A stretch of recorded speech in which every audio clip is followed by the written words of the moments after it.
This is an explanation for prep test 45, game 3. So this game is about an album containing photographs, and it's about 7 friends. So the 7 friends are R, S, T, U, W, Y, and Z. And the friends appear either alone or in groups with one another. And Wendy appears in every photograph that Selma appears in. So if Selma appears in a photograph, Wendy appears in it. So if Selma, then Wendy. Selma appears in every photograph that Yumiko appears in. So if Yumiko appears in a photograph, then Selma appears in it. R appears in every photograph that Y does not appear in. So if Y does not appear in a photo, then R does appear. And then neither T nor R appear in any photograph that W appears in. So if W appears in a photo, then neither T nor R appear in the photo. And so if these are our rules, we can chain some of these together, right? This and this rule both have S's. And then similarly, this rule and this rule both have R's over here. So to chain both of these 2 rules together, it would look something like this. If U, then S, then W. And the contrapositive of that would be if not W, then not S, then not U. And to chain both of these together, it would look something like if you have W, then either you don't have T or you don't have, you're missing T and you're also missing R, right? If W, you don't have T and you don't have R. And if you don't have R, right, the contrapositive of this is triggered. So if you don't have R, then you do have Y.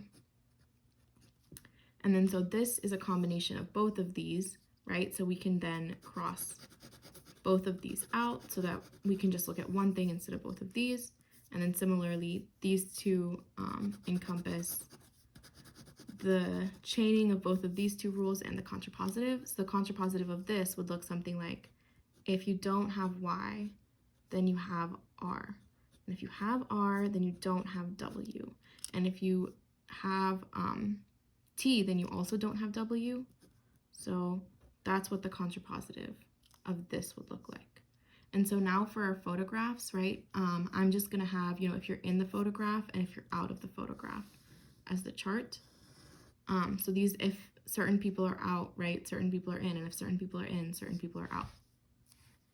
So for what could be an accurate list of the friends who appear together in the photograph, if you have U, you have to have S and W. So D, there's a U and there's an S, but there's no W. Similarly, there's no W in E as well. So we can also cross out E, because if we have U, we also need W. And then when we come to this rule, if we have W, you can't have T or R. So in A, we have W and we have T and R. So that's definitely wrong. We can cross out A. Similarly, in C, we have W, but then we have R in the photograph, which doesn't make sense because if we have W, we can't have R. So you can cross out C, which means our answer is B. R, T, Y, and Z can be in a photograph together, and that means the people that we left out, R, T, Y, and Z, would be S, U, W, and that's everyone because we have 7 people in the photograph. So number 14, if T and Z appear together in a photograph, which one of the following must be true? So if T and Z appear together, what happens? Well, if we have T, we don't have W, right? W's out. And do we know anything about Z? No, Z is not in any of our rules here, right? So that's what we know so far. Wendy does not appear in the photograph. We can cross out C, right? That's not a must be true thing. Wendy can't appear in the photograph. If Wendy is out, then S and U are also out, right? So based off of that, S also appears in the photograph. That's definitely not a must be true thing. U does not appear in the photograph. That is a must be true thing, right? E, U does not appear in the photograph. So E is our answer there. 15, what is the maximum number of friends who could appear in a photograph that Y does not appear in. So once Y is out, what happens? Once Y is out, we know that R is in and W is out, right? And so what do we know from there? If W is out, oh, I see. We could actually link everything into one chain here, because if W is out, then S is out, and then U is out. So really, all of these rules could be just linked into this one rule here, and it's contrapositive. So what are we saying here? W is out, then S is out, and then U is out, right? So the maximum number of things that we could have in at that point, because we followed this chain, right, from the beginning to the end. If W is out, R is in, if Y is out, R is in, W is out, S is out, U is out. The letters that we have left to put in are just 2, right? Because we have 7 letters in total. So if we wanted, we could have Z in, and then we could have T in, right? That's the max that we could have in. So the answer here would be 3, which is D. Do these 2 have to be in? No, not at all, because Z does not have any rules associated with it. And then T, the only rule that T has is if W is in, then it has to be out. But since W here is out, we don't know where T has to go. T could go in either side. So the minimum that has to be in is just R. The max that could be in is 3 things. 16, if U and Z appear together in a photograph. So if U and Z are appearing together, then exactly how many of the other friends must also appear in that photograph? So how many of the other friends? So other than U and Z. Well, if U's in, then S is in and W's in. So S and W are in. If W's in, right, Y has to be in.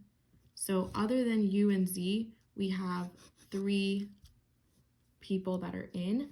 So that would be B, right? And in terms of what must be out, if W's in, T and R are out, and that's all 7, right? 1, 2, 3, 4, 5, 6, 7.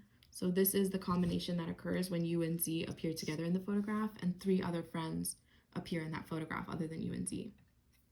17. If exactly 3 friends appear together in a photograph, each of the following could be true except.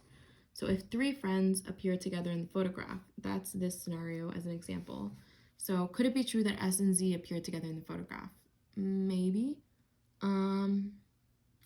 T and Y both appear in the photograph. Maybe W and S both appear.